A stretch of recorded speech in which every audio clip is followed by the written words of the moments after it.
시청자 여러분 안녕하십니까? 여러분, 대통령 직속 자문기구인 4차 산업혁명위원회가 뭔지 아시나요? 대통령 직속 자문기구인 4차 산업혁명위원회가 출범한 지 벌써 8개월째 접어들고 있는데요. 4차 산업혁명이란 무엇이며 우리 실버들에게 어떤 혜택이 주어지는지 4차 산업혁명위원회 이상훈 과장을 실버넷 뉴스 김의배 편집국장이 만나보았습니다. 네. 안녕하세요. 안녕하십니까. 4차 산업혁명의 단어가 여기저기서 들립니다. 4차 산업혁명의 단어가 실버 세대에게는 아직 와닿지 않는데 4차 산업의 개념에 관해서 쉽게 설명해 주시겠습니까? 네. 4차 산업혁명이라는 용어가 아직 많은 국민들에게는 익숙하지 않은 용어라고 생각을 합니다. 특히 어르신 세대에는 더더욱 좀 생소하지 않을까 여겨지는데요. 거기에 대해서 잠깐 말씀을 드리도록 하겠습니다. 먼저 왜 4차인가부터 설명을 드리겠습니다. 1차는 전기기관의 발달에 의해서 일어난 산업혁명을 1차 산업혁명이라고 하고요. 이어서 2차 산업혁명은 전기에 의해서 일어난 산업혁명을 얘기합니다. 다음 3차 산업혁명은 인터넷과 컴퓨터의 발전에 따라서 일어난 산업혁명을 3차 산업혁명이라고 하고요. 마지막 지금 현재 우리가 얘기할 4차 산업혁명은 이 컴퓨터와 인터넷이 주로 사람이 사용하고 사람에 의해서 작동이 되는데 이젠 우리 생활 곳곳에 그리고 모든 기기와 사물에 침투하면서 모든 것이 더 지능화되고 자동화되는 그러한 총체적인 혁명적 변화를 가져오는 것을 일컬어서 4차 산업혁명이라고 얘기를 하고 있습니다. 그렇군요. 대통령 직속 4차 산업혁명위원회가 발족하였는데 주로 어떤 역할을 하시나요? 네, 지금 저희 4차 산업혁명위원회는 금방 소개해드린 4차 산업혁명을 우리나라가 잘 혁명적인 변화를 수용을 하고 또 이 변화를 잘 이용을 해서 우리나라가 한 단계 더 발전할 수 있는 그런 기회로 활용하기 위해서 만든 정부 위원회입니다. 특히 이 4차 산업혁명위원회는 단순히 산업 발전이나 경제 성장만을 추구하는 것이 아니라 무엇보다도 사람 중심의 인간 중심의 4차 산업혁명이 될 수 있도록 관련 여러 가지 정책을 발굴하고 또 입안하는 것을 목표로 하고 있습니다. 전 세계적으로 4차 산업혁명이 열풍입니다. 우리나라가 추진하고 있는 4차 산업혁명과 다른 선진국의 4차 산업혁명이 어떻게 진행되고 있는지요? 네. 지금 4차 산업혁명이라고 하는 이 용어가 이젠 전 세계 기업들 그리고 또 각국 특히 선진국 정부들이 거대한 변화가 오고 있다는 것을 알고 여러 가지 준비를 하고 있습니다. 그 중에서 특히 이제 눈에 띄는 나라들 꼽아보면 역시 미국, 그다음에 중국, 독일, 일본 이렇게 네 나라를 들 수 있겠습니다. 먼저 미국을 말씀드리면 미국은 워낙 이미 어르신 세대들이 많이 사용하고 계시다시피 구글이나 또 애플 이런 아주 세계 초일류 기술 기업들이 있기 때문에 이들 기업 중심으로 해서 다양한 4차 산업혁명 산업이 발전을 하고 있고 또 여러 가지 혁신적인 실험도 이루어지고 있습니다.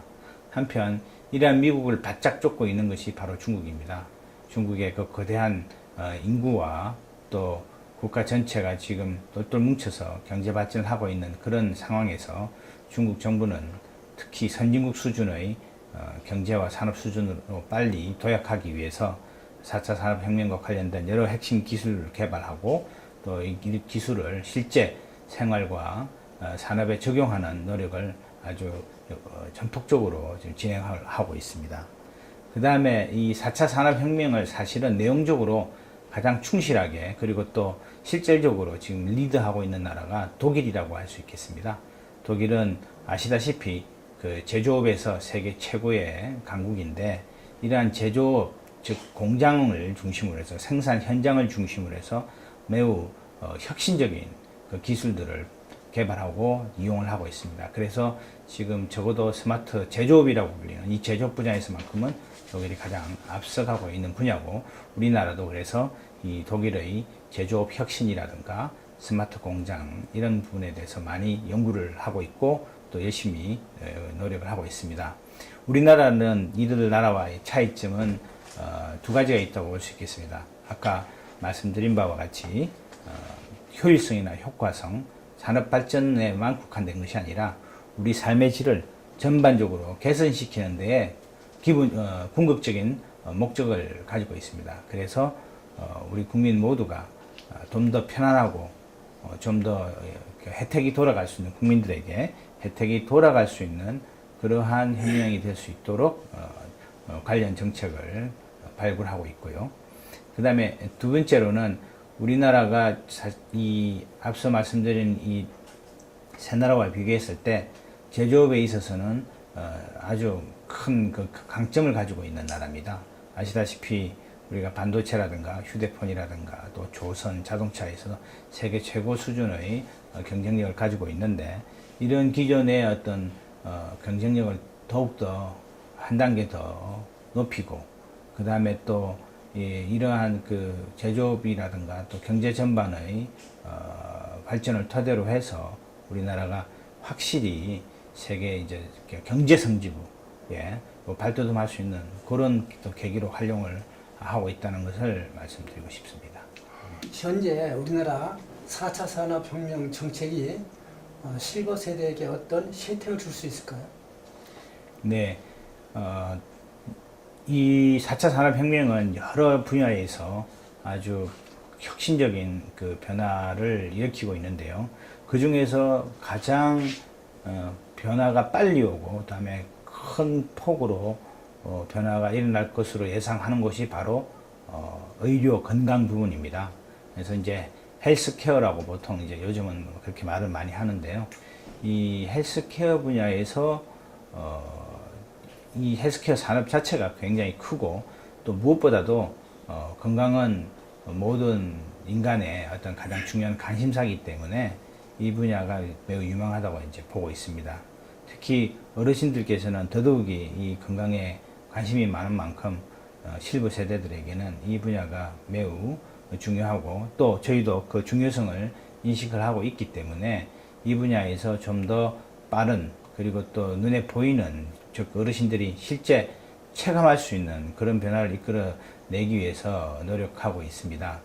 그 예를 들어서 지금 그 여러 가지 이제 만성 질환이라든가 또는 또 어르신들 나이가 드시면 들수록 거동이 좀 불편해지는 부분이 있기 때문에 보행이라든가 거동을 좀 돕는 그런 장치, 기구, 또 나아가서 또 로봇, 이런 것을 저희가 이제 개발을 지원을 하고 있고, 이러한 연구 기술 개발과 또 제품화를 더 빨리, 제품화가 더 빨리 일어날 수 있도록 저희가 이제 지원을 하고 있습니다.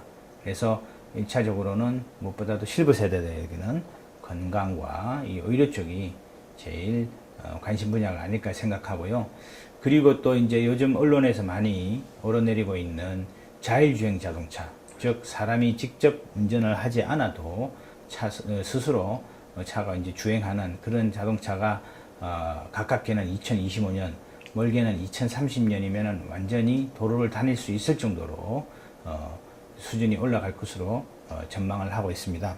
그렇게 되면 어르신들께서 이제 연세가 드실수록 운전에 대해서 좀 불안해 하시고 또 힘들어 하시는데, 이 자율주행차가 실현이 된다면 편안하게 이 자가용을 이용하실 수 있는 그런 시대가 즉 10년 내로 분명히 올 수 있다는 것을 제가 말씀드리고 싶습니다. 네. 그렇다면 반대로 실버 세대들이 4차 산업혁명 시대에 어떤 역할을 할 수 있을 것으로 기대하시는지요? 네, 아까도 저 말씀드렸지만 우리나라가 가지고 있는 여러 산업 분야에서의 그 높은 경쟁력이 사실 우리 그 어르신들이 열심히 일하신 그 노력의 결과로서 지금의 수준에 올랐다고 생각합니다. 그 얘기는 즉 우리 어르신들께서 각자의 전문성을 가지고 있는 것이죠. 그래서 저는 그 어르신들의 전문성이 4차 산업혁명의 기술, 그 중에서도 특히 정보통신 기술이라든가 이런 것과 결합이 되면서 보다 더 어르신들에게 적합하고 어르신들이 사용하기 편하신 그러한 서비스들이라든가 또는 제품들이 나오는데 크게 기여를 하리라고 저는 기대를 하고 있습니다. 예를 들어서 이웃나라인 일본을 보면 최근에 일본에서 80대의 어르신이 만드신 이 스마트폰의 애플리케이션이 그 기존에 있던 대기업이 만든 애플리케이션보다 훨씬 더 어르신들의 불편하신 점을 잘 이해해서 만들었기 때문에 아주 폭발적인 인기를 얻었다고 합니다.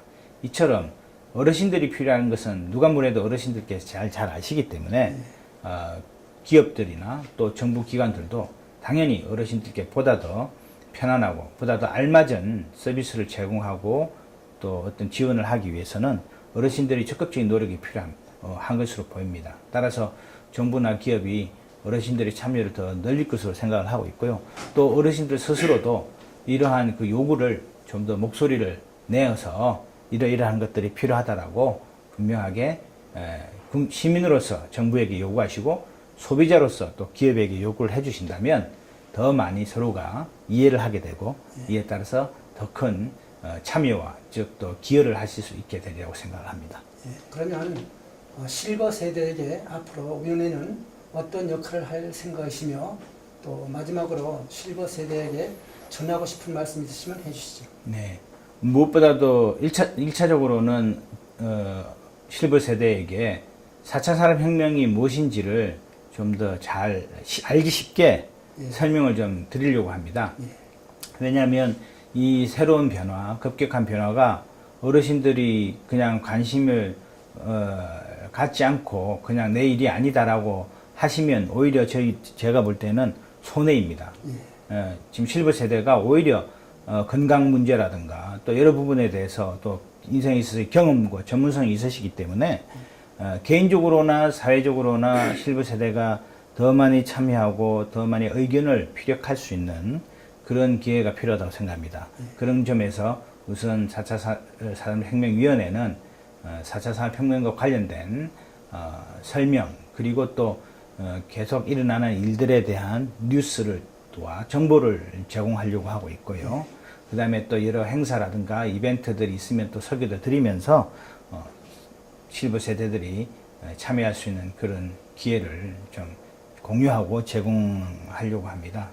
그리고 그래서 이제 그 어르신들께 제가 이제 당부를 드리고자 하는 것은 바로 좀 더 이 4차 산업혁명이 나와 상관없는 일이 아니라 나 자신의 일이고 우리 세대를 위한 일이다라고 생각을 하시면서 관심을 가져주시면 더 재밌고 또 풍요로운 또 실버 라이프가 되지 않을까 생각을 하고요. 또 이 4차 산업혁명에 대해서 많이 알면 아실수록 자녀라든가 또 손주 세대들과의 또 대화도 잘 될 수 있으리라고 생각을 합니다. 그리고 또 뉴스를 보시면 점점 더 이 4차 산업혁명과 관련된 뉴스도 많아지기 때문에 뉴스를 보실 때도 재미도 더 있고 다른 뭐 드라마나 영화도 마찬가지일 거라고 생각합니다. 그래서 더 재미있는 삶을 즐기기 위해서 좀 더 호기심을 가지시고 또 좀 더 움직여 주시면 건강에도 좋고 여러모로 사회도 좋지 않을까 생각을 합니다. 예. 실버 세대에게 많은 도움이 되겠습니다. 예. 감사합니다. 노력하겠습니다. 감사합니다. 여러분, 이상훈 과장의 인터뷰 들어보셨죠? 우리 실버들 앞으로는 너무 좋아지겠군요. 우리 실버들의 기대가 큽니다. 이상으로 실버린 뉴스를 마칩니다. 시청해주신 여러분 고맙습니다.